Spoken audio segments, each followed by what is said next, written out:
Good afternoon, everyone. Welcome to today's Indians program on child and adolescent psychiatry. This is the second session on child and adolescent psychiatry.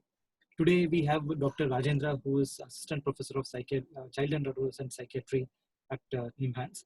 So he'll be dealing with child development today. Over to you, Dr. Rajendra. So, thank you, Chetan, for the introduction. So, good afternoon, all. Hope I'm audible to all. So, as it was mentioned in the first Saturday topic regarding child formulation, a series of lectures have been planned, and today is the second topic. And today's topic is regarding child development. So, I will try to do over next 40 minutes is to give a construct or a template where you can understand and remember that how development happens across how many domains, and in each developmental stage how does it happen. So that is one aim, and second one is that how and what are the understandings behind this, like how we understand that development happens, and what are all the types of theories proposed, and we try to understand according to them. So coming to the outline, let us start with knowing why it is important. Then there have been three approaches which has been majorly used to understand the development concept. There are 7 domains of development which happen over 3 stages of childhood: early, middle, and adolescence. So, and again, clinical application. Clinical application will be more of same as why the topic is important, but we may have more revision and also more depth of understanding, like where all in clinical situation we can apply this. So coming to the approaches that we have, and the understandings why we should do this. So whenever we want to see a child, we should be able to understand like how the presentations will happen. Like the presentations may vary. For example, a adolescent who is depressed may present with irritability and anger. A child who has OCD may not directly present, and it may take long time to disclose, and they may have more compulsions than obsessions in the early age. So even the anxiety, emotions related to anger, few are normal to age, few are not normal. So to understand the different clinical presentations, how next is clinical evaluation, how we can understand in which level this child's abilities are, in which domain the child has deficit. Does the child have emotional regulation deficit? Does the child have self-esteem issue? Does the child has identity concerns? Or does the child has speech and language problem like learning disorder? So this understanding will help to understand and carry out the clinical evaluation. And the third point is to interact. Like each child age, we need to interact differently. For example, if we are evaluating an infant, we need to know how to stimulate a child, how not to make the infant anxious, how you can carry out the evaluation. So like similarly in the preschool age, in the early childhood, your approach will be different. Even if a child is anxious, then you will take a little more uh, vigilant or small, very child friendly approach. But in adolescent, it may be completely different, where you need to treat him as an adult, you need not to look him like a child, and you need to give each and every aspect importance, like confidentiality, then privacy, then you need to discuss all these issues as if you are talking to an adult. So it has impact on the interactions. And lastly, the interventions you carry out. For example, a child has a fear. You can't do a formal CBT or any other school of therapies. You will need to do a play-oriented work or a play task related activity where the child will rehearse. You may need to do a psychoeducation or concept building through a story method than a formal way of approach. So this is much needed in all aspects of our clinical assessment, understanding, interaction, evaluation, and treatment. So this is the importance of the today's topic. So like what and how this concept has been understood, like how people, different streams of researchers are the uh, experts have tried to understand the development. So there are three schools of thoughts, schools of understanding. One is sociological and ecological, second is psychological, third is biological. So let us see like each theory what they have proposed. When it comes to ecological approach, Bronfenbrenner has given an importance that how it is very important that each system has an impact, and the systems will define, will be uh, very much needed for the child to grow. And what is the capability of system, how much the information or the training that happens in the system, that much the child can develop. So that is how a society which is organized helps the child to have a adequate development. Next person who also took social approach or cultural approach for his understanding is Vygotsky, where he mentioned that society, the social interaction gives a template for a child to learn, and that template is in the zone of proximal development. Means a child knows ABCD, then the child will be taught letters, words, a simple words, then a small sentence. Means each learning will be having a template, and that template will have, that social template will be provided by the social interaction, and that will happen much through the language. So he stressed on the importance of social availability of the learning, and also the language importance. So this is Vygotsky's theory, which tried to allude to the development. Then comes Erik Erikson, who tried to take psychological and social approach together, where he tried to define what are the uh, uh, stages in which a person goes through in a social and psychological sphere of development. So until 21, you can see that from toddlerhood to the middle childhood and adolescence, how different stages develop. So this is one approach of understanding, where the social aspect, the language, and the socio-cultural milieu gives a lot of things which is needed to a child, and child will learn or imbibe from this environment and atmosphere, and that is very important, is what this theory suggests. Next is psychological theory. The earliest one is Freudian one, which is more for therapy and therapy oriented understanding. So but next level is given by Piaget, where he mentioned the cognitive development.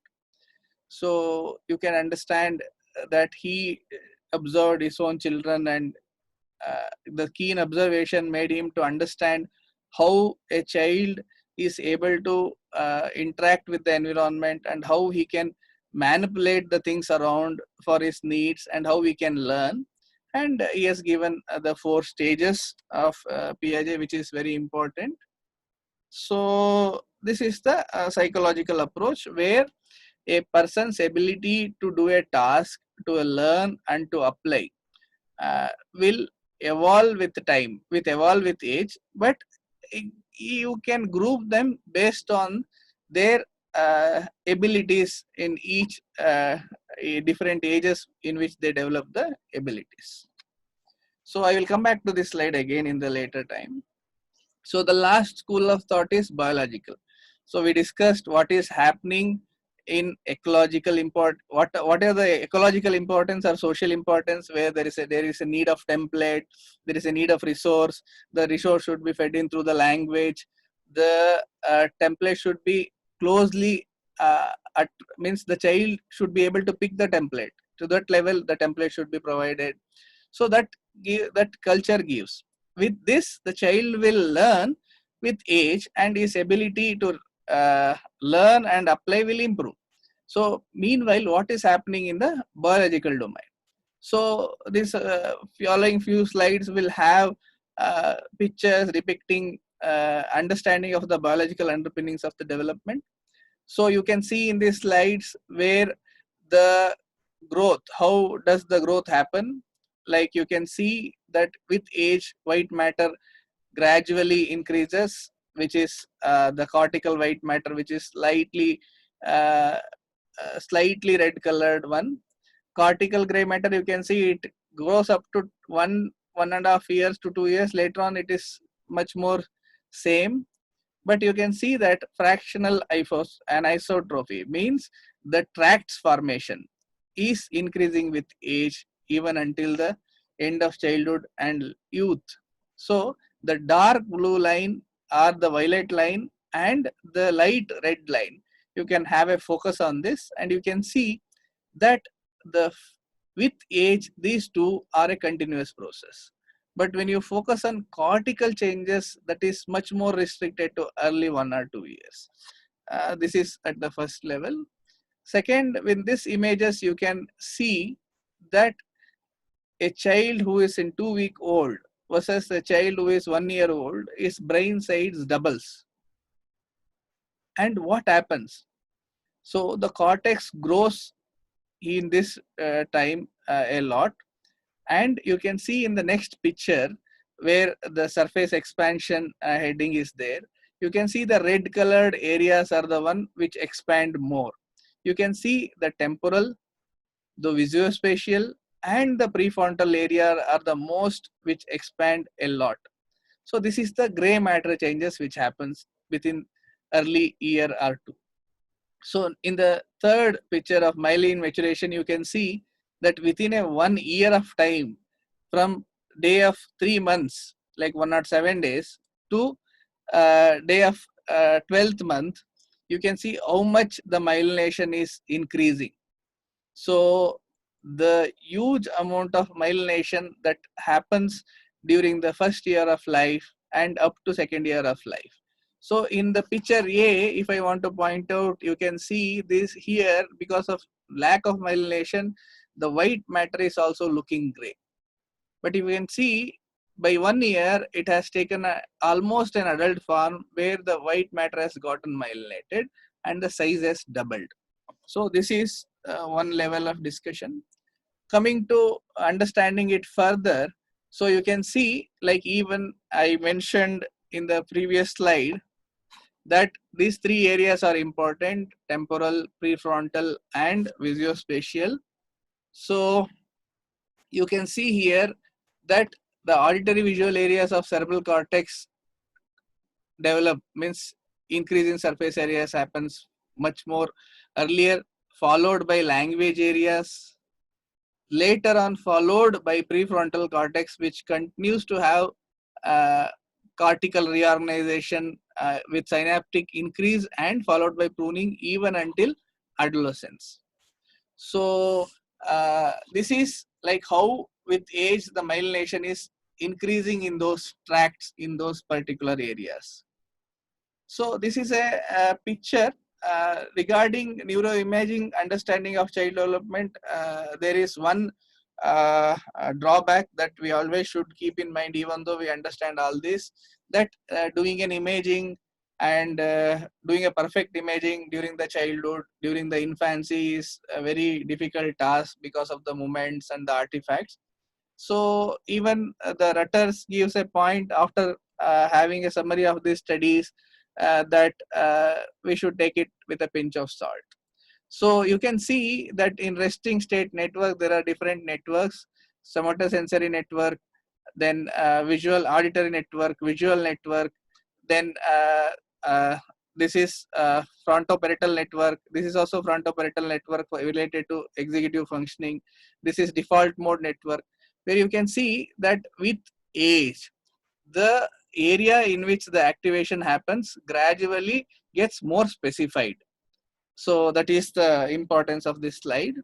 So similarly, when you can see that there are around 5 to 6 layers, it's 5 layers in the cortex, where the layer 5 fibers will reach thalamus and subcortical areas, which expands early. But in layer 3, which has intercortical connection between the other cortex and the other cortical area, you can see how the neuron, the pyramidal neuron there, gets its dendrites developed, how it becomes more complex, and how it gets organized with age. So overall, to understand all the 3 approaches, social template is needed. The template should be available in a understandable format, which is easier for the age appropriate learning, and that should be communicated through language. That is what ecological theory or social theories suggested. Coming to the psychological theories, it suggested that with age, the ability to understand, learn increases, and also as they grow, they are able to reason. So in the 3rd level, if you want to have a biological understanding, you can understand that initially the cortex is getting reorganized and also increasing in size. Then the myelination is happening. As the age grows, the specific areas of cortex will have more specialization and have interconnections which have specified functions. So these are the 3 approaches to understand the development.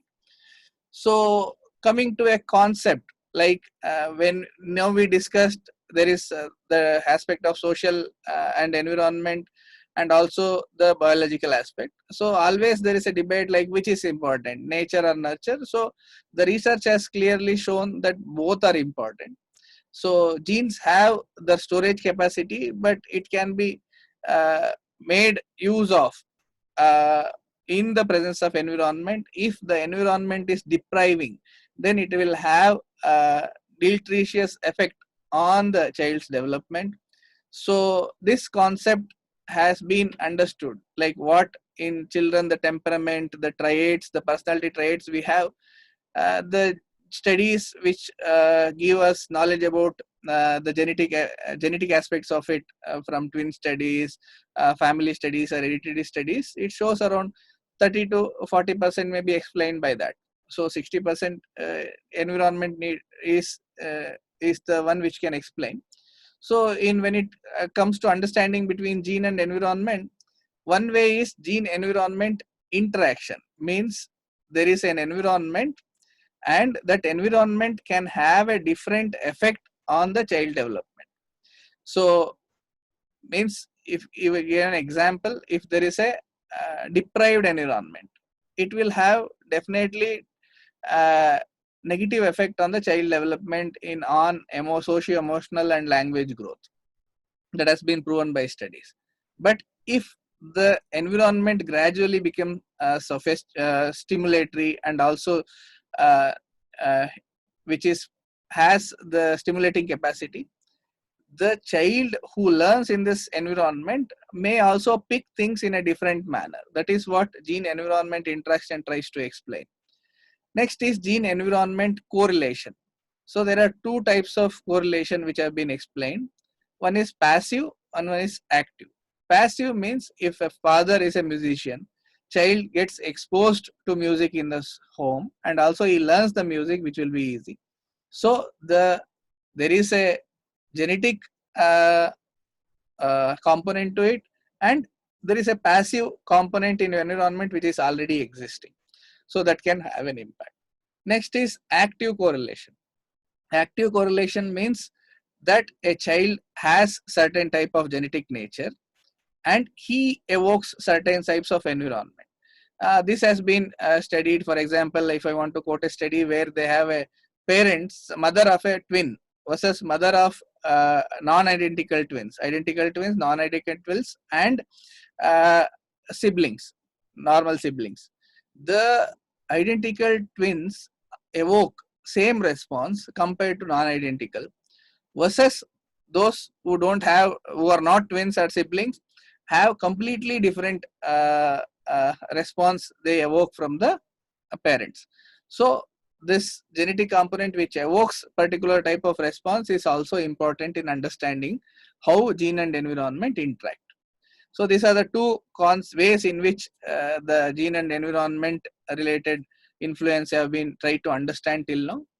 But in recent times, maybe in last 5 years or so, this epigenetics has taken a leap in the domain of research, where there is no gene modification, but the gene expression can be modified by the influence of the environment, and it appears to be bidirectional. Means the environment is there and the gene is there. In between that environment, the behavior. So the behavior, if it is in the middle, for example, வீடியோவே வரலையே எனக்கு. so in, for example, ஏதோ ஒன்று வந்துச்சு.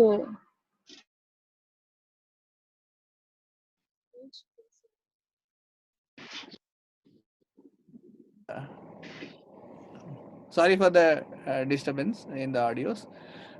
So epigenetics is where a behavior, a environment can increase expression of certain genes, or a certain environment can decrease the expression of certain genes, which can lead to psychopathology. So DNA methylation is the mode which is very well studied, and the attachment behaviors of the animal has been studied in this aspect. So now we have an understanding about in what schools of thought we understand and how the environment and genetics may interact with each other. Now moving on to the core of the topic, like in child development, in a week we have 7 days. So if you remember that, you can remember that there are 7 domains of development. So there are 7 domains of development, and I am trying to put this concept for only for remembrance purpose, not that it happens in an order. So you can remember that motor development happens to some extent in vivo, means in utero. For example, a child by birth able to move limbs, have some basic reflexes.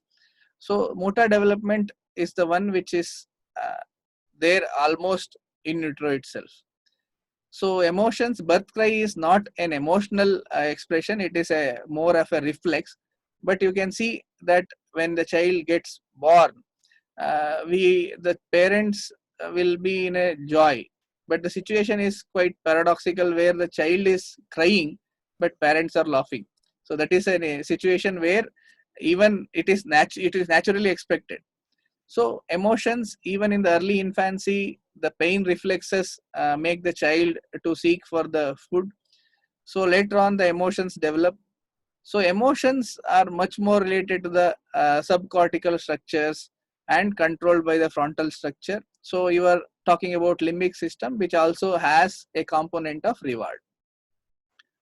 Third is social, like child learn to smile by 3rd month. So child will be able to attend to the complex facial expression and interaction cues by around 2 months, and by 6 months he can imitate. So the social domain or the social aspect of it gives a template. Means child will have a interest in socializing, looking at the parent's face, looking at the parent's eyes, maintaining the eye contact, so mimicking their interactions. So child has innate social interest, and child has developing emotions. So you can understand that social and emotional domains are key for development. social domain gives a interest and a curiosity to learn, to see and learn. But emotions decides that it should be learned or not. So emotion is basically a reward, where a child gets a reward that is learnt more. Then it becomes easy for the child to memorize and learn further. So social and emotional developments are the key domain for other domain of development like speech, cognition, moral, everything.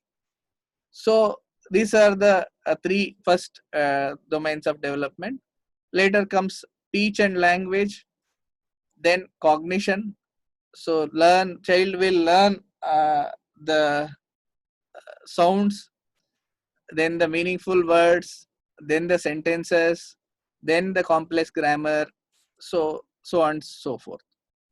Then the cognitive development, ability to remember, ability to utilize the information, and moral and sexual development. So basically we have 7 domain of development in childhood. I have not taken empathy as a point for the today's class, because these 7 points are also very important, and if we can remember them, that is very useful.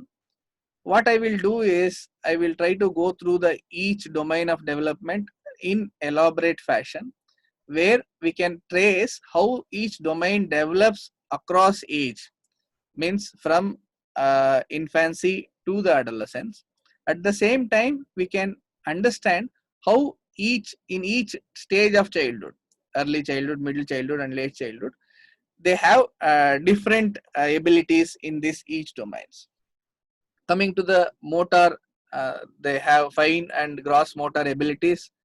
So gross motor abilities will help us to understand and detect the delays earlier, like sitting, neck holding, sitting, standing by 3 months, 6 months, and 1 year.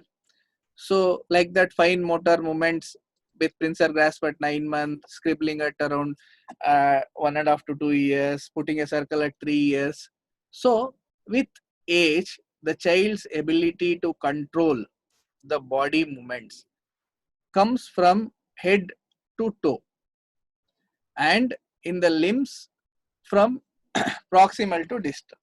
And as the age grows, the ability to carry out the fine motor movements with visual coordination and balance related activities improves.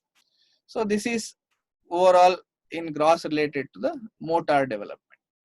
You can imagine a situation where the child has cerebral palsy, and if the child parents are not able to recognize, or if they feel that he is unable, they may respond less emotional to the child, or they may not give adequate educational stimulation. That itself can have an effect. Later on, child may have difficulty in attending to the regular schools because of the motor difficulties. So even one domain deficit in motor can affect other domains of development in a child. So this is related to motor. I am not going elaborately into the motor development. So proximal to distal, it happens from neck to toe. As with age, the cerebral capacity, balance capacity increases. So neck balance, trunk balance, then the ability to walk, then ability to run, then ability to hop and also stand on one foot. So this is how the improvement happens between the motor, gross and fine motor movements. Coming to emotional development, as I said, as we know, there are 4 basic emotions: anger, sadness, fear, and last one is happiness. So happiness is a positive emotion. Rest 3 are negative emotions. And with age, what is the task for a child? So with age, task for child is to learn to control negative emotions or master negative emotions, and also to master how to seek positive emotions, like how the child can seek happiness. So coming to the anger, it increases until toddlerhood. So until 3-4 years, tantrums are developmentally normal. So as the child grows, child will be able to talk to himself, that is private speech we say, that is a mode of anger regulation. Later on, gradually child learns to postpone or delay the gratification. The child of first standard needs chocolate immediately or by the evening. The child who is in the third or fourth standard will wait for a gift maybe for a week or a month. But in adolescence, we may need to wait for years together for something which we want. So as with age, we will learn to delay the need of gratification, and with, as I said, with age, initially we will try to talk to ourselves and feel better by putting out the emotions. But as we grow, we will be able to process it inside our mind, and we will learn how we can handle the situation by processing further in the mind by addressing the problem.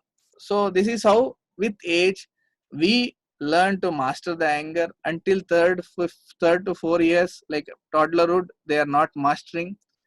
By middle childhood, they have quite an ability to delay their needs, understand the explanation given by the parents, and by maybe in the middle childhood to adolescence, they learn how they can resolve the conflict, how they can look into this problem situation and how they can solve it. So this is what happens with anger. But in adolescence, they become a little bit moody and they may be a little bit more irritable and argumentative. That is the developmental aspect of anger. Coming to fear, children's in the toddlerhood will have fear related to some natural aspects like light, darkness, then the height. So any injuries, they feel very overwhelmed. So they will have increased threat perception, even separation from the parents. So this is in the early childhood. In the middle childhood, the fears will shift to the natural threats which are there, like dogs, the lightning and thunder. So like those aspects which are in and around us. But during adolescence, this fear and anxiety moves towards self ability, self appearance, self capabilities, social capabilities. So this is what the fear which an adolescent needs to master. So you understand, the fear which need to be mastered in the early childhood is different, which are more natural related phenomenon and separation related phenomenon. Then in the middle childhood, it are more of related to phobias. In the adolescent, it is more related to social anxiety and social situations. So this is related to the fear. Then what happened to sadness and happiness? So as I said, children will learn to talk to themselves and the private speech in the early and middle childhood. In the late middle childhood, by 7 to 10 years, child will learn to address any emotional problem in two manners. One is emotion centric approach, one is problem centric approach. Means child with the help of a parent or a teacher will learn that what all the steps can be taken to solve this problem so that I can feel good. If that problem can't be solved, how I can speak to others, make something and allow it, let it go.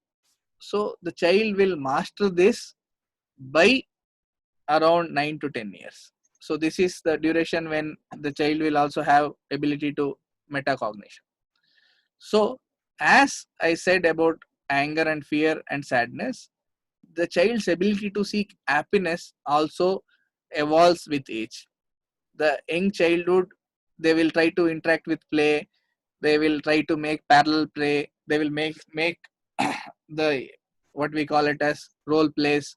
So then they will play the rule based games. So this is how they try to get the happiness. And by the middle childhood, the happiness is also in the indoor games and also about their academic performance. So as they grow into adolescence, social acceptance, their ability, their performance, so their interests, like which may be reading, their hobbies.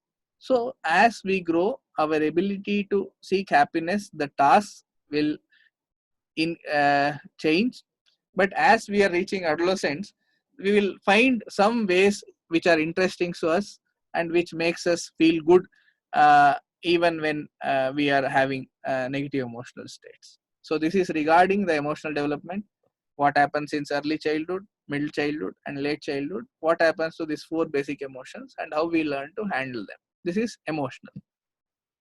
Coming to social development, social development has, we need to understand it in different aspects, like how a child will learn about self, how and what factors contribute to development of self-esteem, and how it evolves with age, what happens to identity. So all these develop in an environment, in family, in school, society, and peer relation. So I will try to address this in detail. So as I said, by 2 years they will have a bit of self-awareness. They will know their names. They will be able to identify the close people. So, but by 3 to 5 years, they know what are good behaviors, what makes others also feel good, and they can get praise from. So even then, but they will not be able to think what other person can think about them. By 6 to 10 years, they have a capability to think that what others may think about them, and you need to understand this and also remember this aspect very carefully, that by 6 to 10 years, child will behave more in socially appropriate manner. For example, if they have any problem with parents, they will not directly tell you, because they feel telling like this is not acceptable.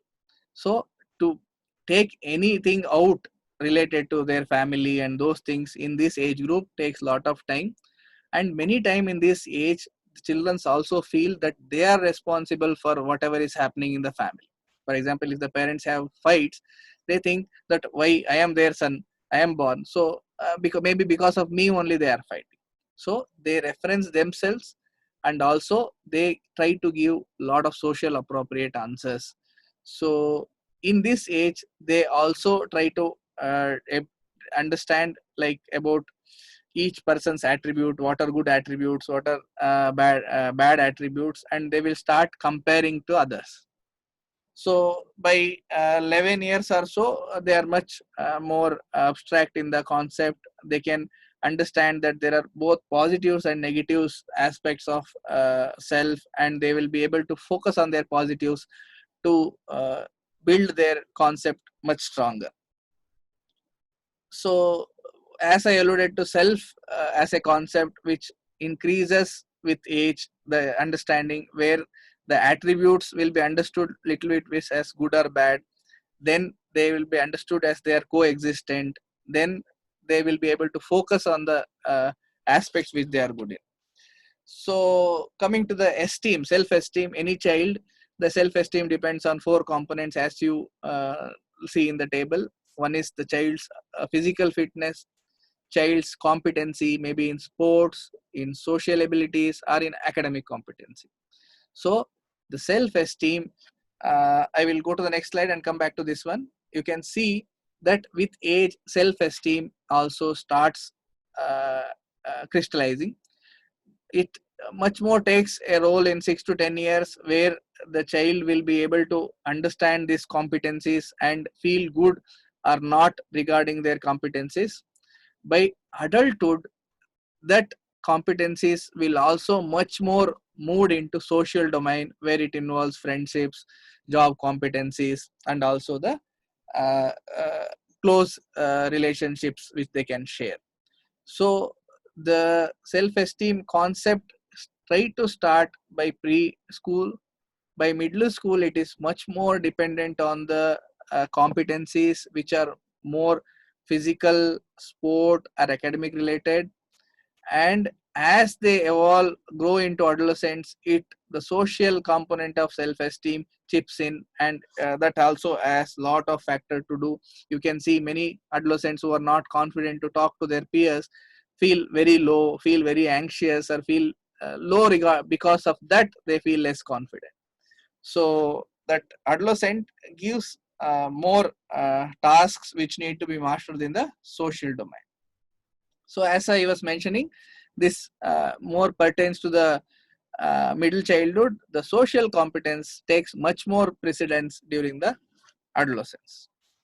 So coming to the identity formation, by late adolescence and early youth, child will be able to identify what are the strengths that I have and what is my area of goals that I have in different domains, maybe personal, social, and also professional. So that is what a normal achievement will happen, where there is adequate exploration. This happens in a correct age, and they will move on to next stage. Then this is moratorium, means the person remains inconclusive. What I should become, should I become or not? He will not be able to make a clear choice on any of his professional goals, social goals, or even family goals.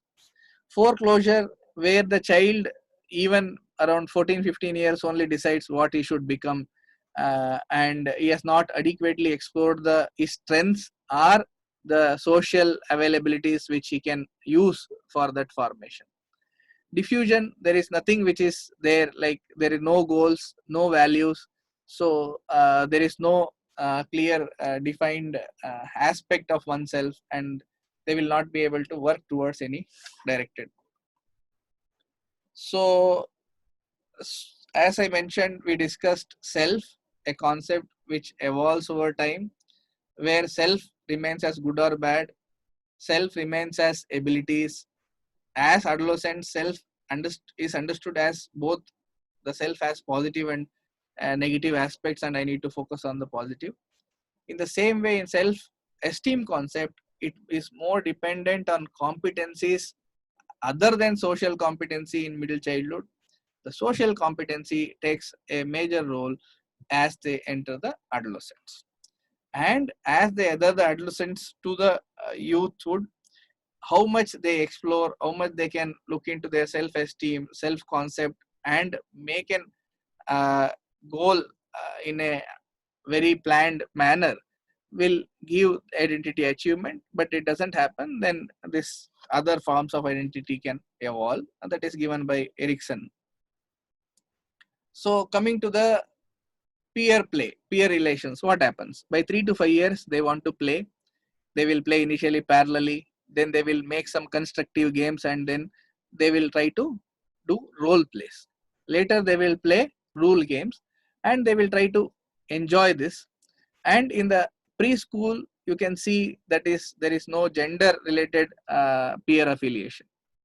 In the middle childhood, the gender related stereotypes, gender related peer affiliation increase, and during this the friendships are made, and sometimes they will get broken based on an event or based on any negative experience. But as they move into adolescence, the confidentiality, the secrecy, and also a person can be sometimes bad, sometimes we can have a fight, but we need to resolve. So long standing friendships tries to start in the early adolescence to late adolescence. So this is regarding the peer relationship. Regarding the school gives a templates of social norms, social rules, and also moral values.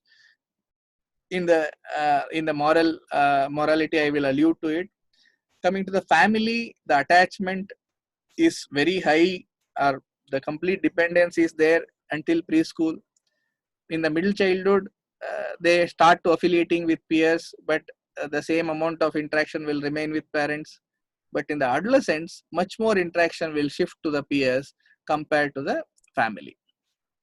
As they reach into adolescence, they will try to take part in society. They may question the existing norms. They may try to have develop a social appeal. They will engage in social activities, group activities, which are good for society. So this is regarding social development, and as they evolve, they will also learn regarding the family values by adolescence, and that family values will also have a lot of impact on their behaviors. So we have discussed emotional development. Now we have discussed social development. So as I said, social development or a social atmosphere, social interest gives a avenue, and emotions gives ability to learn. So next is speech and language. The speech and language, as it grows with age, the speech is ability to produce sounds. Language is ability to use it in a meaningful way for the interaction. So by 1 year, they will be able to produce a meaningful word. By 1.5 years, 2 years, they will be able to use 2 words. They will be able to use a verb and a noun combination. There will be no tense in it. By 3 years, they will start asking questions. By 4 years, they will be able to tell a small narrative, small story. So by 4-5 years, they will be starting able to learn, read and write the letters. By 6-7 years, they will start using the tenses. So a child learns language until third or fourth standard, until 7 or 8-9 years. Later, using the language, they will try to learn the knowledge. So that is how the school works. When it comes to language, there are 5 components to it: phonemes, syntax, phonemes, semantics, morphemes, syntax, and pragmatics. Phonemes is the sounds.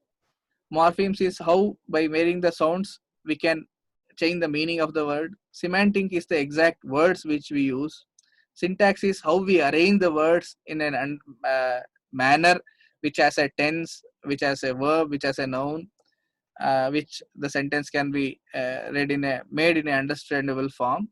Pragmatics is more to do with body language and non-verbal communication, and around 70-80% of our communication has implications through the pragmatics and not only the language.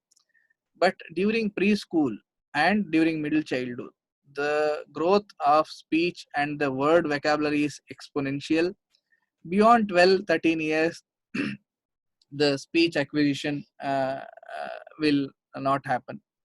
So this is regarding speech, and the speech gives an avenue for learning the concept and also for the cognitive development. So coming to the cognitive development, you can remember operation as a word. So concrete operation, pre-operation, and formal operation. Then there is a sensory motor stage. So you can remember Piaget's theory as I showed in the previous slide. So you can see here, if you can remember 2 sticks. So 0 to 2 is sensory motor. 2 sticks, if you combine it will become 7, pre-operational. 7 to 11, concrete operational. Beyond 11, formal operational. What happens? Sensory motor, child will learn and interact with the environmental objects and also even the toys, but the child will not have any concept related. In pre-operational stage, they will know cause and effect relations, but they will not know still more better ability of using the logic. So logical ability, like things will the matter which if you put a glass of water in a plate versus in a glass, the water will look bigger in a plate, but the child's ability that the both have same quantity, those abilities will develop between 7 to 11. But beyond 11, they are able to hypothesize different possibilities for a given situation. So you can remember, if you remember this stage, you can remember other stages also. In each of these stages, their language ability is increasing, their emotional capabilities are increasing, their self-understanding, their self-esteem is also evolving with this amount of understanding. So cognitively, there is a concept, there is a concrete understanding of concept, there is a semi abstract or even an off logic level of understanding of the concepts and things around our environment. Beyond 11 years, child will have a ability to generate hypothesis or even deduce some amount of complex information to a gist information.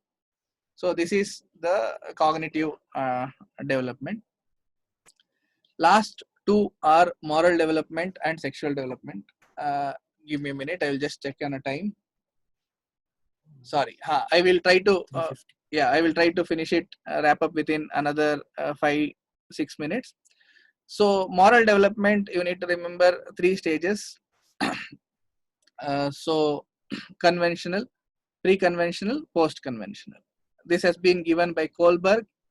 Pre-conventional means the rewards define it is good or bad. So if you tell a child that if you cut a neck of a chicken, I will give a chocolate, the child will not know it is good or bad, but child will do it because it will get a chocolate. So that is pre-conventional stage.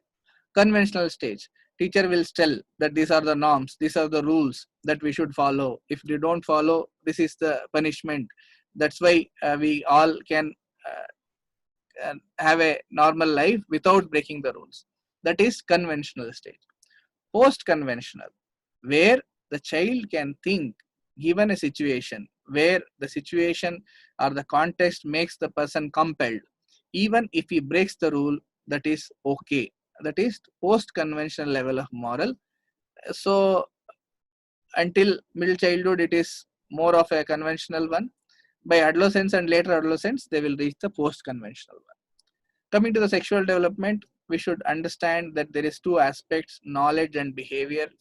So until around 3 to 5 years, they will have no knowledge and they may have self-stimulatory behaviors. By 7 to 10 also, in the middle childhood, 6 to 10, their knowledge remains limited and some amount of experimentation with other peers is normal. As they grow into adolescence, they have changes in their psychological and development related to sexuality, and also physiological related changes related to sexuality. They develop desire, interest, and also certain self-stimulatory behaviors which are normal. So as I mentioned, gender, child will be able to label him by around 3 years. Child will know that it will never change by around 6-7 years, and child will identify himself or herself based on the stereotypes the culture provides. By adolescence, in the toddlerhood, self-stimulation is quite norm behavior. When the parents reprimand them, they will try to learn that it is wrong. In the middle childhood, some amount of exploration when there is no monitoring may be normal because they are not unaware of what it is and what are the aspects related to it. Coming to the adolescents, they will develop interest, they will develop certain particular behaviors, but key thing, they also need to learn to make correct decisions. So this is where we need to intervene. So these are the 7 domains of development. Coming to the last slide, like why it is important. See, basically, if you want to elicit relevant history, for example, a child, if he is anxious, angry, what he does to control it, you should know that where he goes to self-talk, what he talks when he is talking alone, for how long he talks, so that you can understand how that emotion is prevailing in the child mood. Then you need to be a key observer to understand the child's ability in all domains when it comes to a social clinical interaction, and you can do this even while interacting with the parents. Then you can use appropriate tasks to understand the child, like you give a drawing or you give a 3-wish test. So then based on the child's ability, especially for the middle childhood people, if they are quite inhibited, you will start an activity based approach of interaction than a direct one-on-one interaction. Then this knowledge will also help us to differentiate what is normal versus how it is pathological. Second is how different symptoms can present little bit differently in the childhood. Third, it will help to decide what kind of approach I should take while interacting with the child. So that is very important to develop a rapport so that you can intervene. It will also help us to choose the mode of intervention. For example, a child likes a way of storytelling, or a child likes drawing, child likes reading. So we should use whatever the treatment we want to in the child friendly manner and age appropriate manner. This understanding of 7 domains across age also gives us a template to understand where in which domain the deficits are there and how I can intervene. it has a forensic importance when it comes to a case of abuse. Thus the child has the ability to narrate a story. If you take cognitive ability and also social ability, this will start evolving by 3 to 5. It becomes much more better by 7 to 11. Beyond 11, they have much more capability.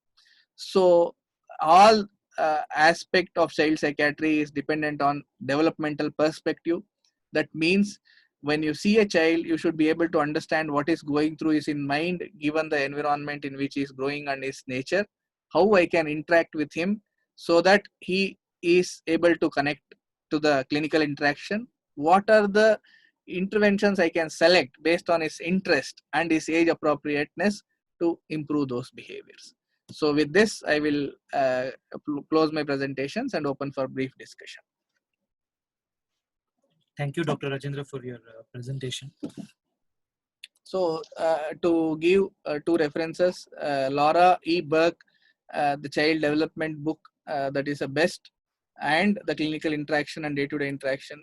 So it takes maybe 6 months to a year once we start interacting with the children to understand a child from this perspective and also carry out your interventions or interactions.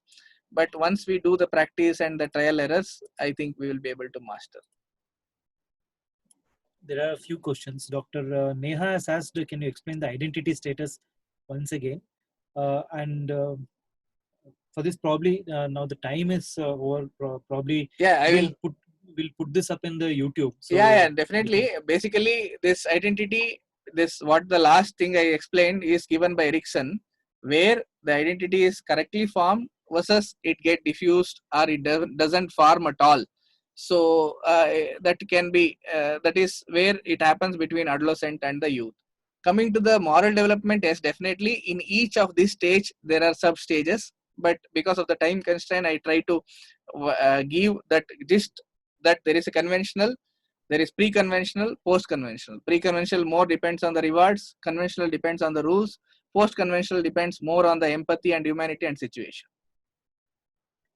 Why any intellectual deficit in preschoolers is called developmental delay disorder rather than intellectual disability? Yeah. Before 5 years, the definition has been chosen to have developmental global developmental delay than a intellectual disability, because to avoid confusion regarding the diagnosis, because if you give a label at this early age, it can be of different causes and we may have not completely ruled out the cause, because that can happen because of different causes.